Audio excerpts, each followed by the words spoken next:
गेल्या काही दिवसांपासून राज्यात पावसाचा जोर वाढला असून रायगड जिल्ह्यात जोरदार पाऊस पडत आहे। मुरुड तालुक्यात मागील आठवड्यापासून पावसाने दमदार जोर धरला असून पावसाची धुव्वाधार बॅटिंग चालू आहे। यामुळे शहरातील सखल भागात पाणी साचले। मुरुड अलिबाग रस्त्यावर राजवाड्याजवळ नाले बंद झाल्याने रस्त्यावर पाणी येऊ लागले आहे। याचा दैनंदिन जीवनावर आणि वाहतुकीवर परिणाम दिसून येत होता। भारतीय हवामान विभागाने पुढील 3 तासात मुंबईसह रायगड जिल्ह्यात काही ठिकाणी अतिमुसळधार पावसाचा इशारा दिला आहे। तरी नागरिकांनी सतर्क राहावं असं मंत्रालय नियंत्रण कक्षाने कळवलंय।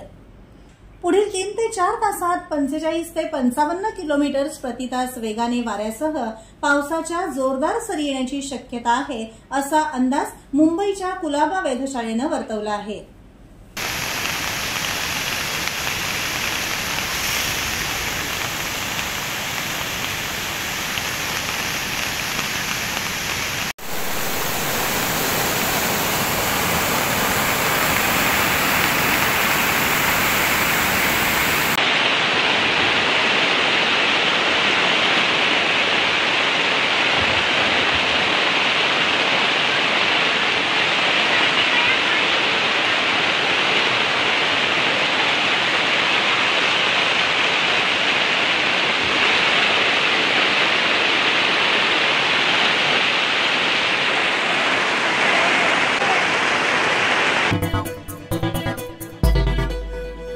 टाइम्स डिजिटलला लाईक करा, सबस्क्राइब करा, शेअर करा आणि बेल आयकॉन दाबायला विसरू नका। पाहत रहा टाइम्स डिजिटल।